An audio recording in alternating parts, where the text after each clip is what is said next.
Dok, kan orang tua kan sering mengeluhkan ya berat badan anak kok sulit banget naik gitu. Padahal udah makan banyak tapi tetap aja nggak naik-naik. Itu penyebabnya apa itu dok? Ya. Jadi kalau kita bicara tentang berat badan yang sulit naik, kita harus mencari dulu permasalahannya, ya. Mm-mm. Biasanya sih ada penyakit yang mendasari. Mm-mm. Ya. Penyakit yang mendasari itu apakah itu yang sifatnya sebentar atau akut dalam hitungan hari ya, atau yang sudah lama. Mm-mm. Misalnya kalau penyakitnya sebentar itu misalnya seperti diare ya, terus seperti misalnya diare yang disertai dengan muntah itu bisa.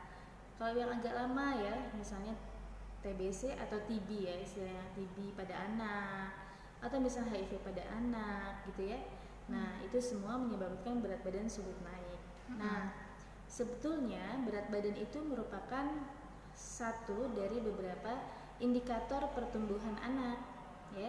Pertumbuhan anak itu bisa kita nilai dari berat badan, tinggi badan ya, lingkar kepala dan lingkar lengan atas.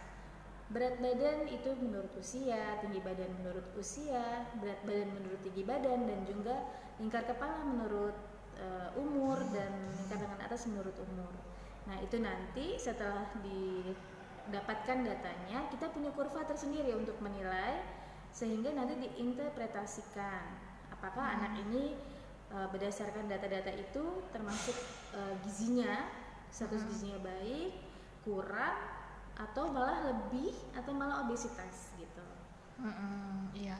Nah itu sebenarnya tadi kan dokter kan sempat nyebut soal indikator ya. Jadi berat badan itu sebenarnya bukan satu-satu indikator ya dok ya? Iya, masih banyak indikator lain yang sudah saya sebutkan sebelumnya. Iya, apa sih itu dok? Kan baru saya dok yang dengar, yang lain belum dengar. Oke, jadi berat badan, tinggi badan, lingkar kepala dan lingkar lengan atas yang nantinya akan dibandingkan ya, berat badan menurut umur bagaimana.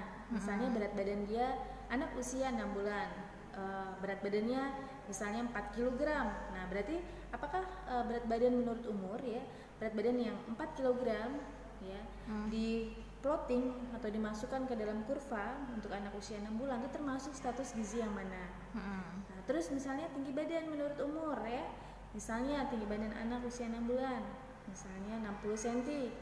Nah, itu bagaimana di usia 6 bulan itu maksudnya kita plotting.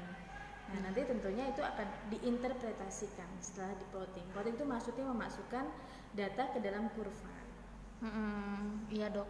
Nah orang tua tuh berapa sampai berapa lama dok ya dia wajib curiga nih anak ini berat badan turun ini mungkin bukan karena kurang makan atau mungkin karena ada penyakit lain itu tuh kalau berat badan anak terus turun dalam tempo waktu berapa lama itu dok? Iya. Jadi sebenarnya kalau kita melakukan pemantauan berat badan ya, itu kita lihat usianya memang. Di usia awal, artinya mungkin kurang dari 6 bulan, pemantauan berat badan itu per bulan. Ya. Nanti usia 6 bulan sampai 9 bulan itu sudah dijarangkan, bisa per 3 bulan misalnya. Nah, tapi pada kondisi-kondisi khusus, artinya kondisi khusus itu anak yang memang betul-betul ada risiko tinggi mengalami masalah pertumbuhan, itu bisa dipantau tetap setiap bulan sekali di usia yang kurang dari setahun, bukan hanya 0 sampai 6 bulan, tapi juga 6 sampai 12 bulan. Nah, ketika anak itu sudah tidak mengalami kenaikan berat badan dalam waktu 1 bulan saja, ya itu sudah harus hati-hati sekali. Bahkan kita mengenal istilah yang namanya growth faltering, artinya seorang anak itu bisa mengalami kenaikan berat badan, akan tetapi ternyata setelah kita plotting ke dalam kurva pertumbuhannya, ternyata dia kenaikannya itu tidak sesuai ya, dengan garisnya itu miring gitu loh. Miringnya tidak sesuai, melenceng dari bakunya, standar bakunya. Maka itu penting sekali bukan hanya mengukur tapi melakukan plotting ke dalam kurva. Karena kalau kita hanya mengukur nih misalnya anak usia dari baru lahir misalnya 4 kilo beratnya, oh itu makrosomi ya tuh. Katanya normal, misalnya baru lahir 3 kilo misalnya, 1 bulan kemudian kita ukur dia beratnya 3,3 kilo, naik tidak beratnya? Naik ya kalau kita lihat. Nah, tapi kenaikan 3 kilo itu tidak pasti kalau kita plotting ke dalam kurva tidak sesuai, karena kenaikan usia 1 bulan itu harusnya sekitar 900 gram, 800 sampai 900 gram. Nah, kita tidak tahu kalau misalnya kita tidak plotting ke dalam kurva. Jadi nggak nunggu berlama-lama, sebulan dia sudah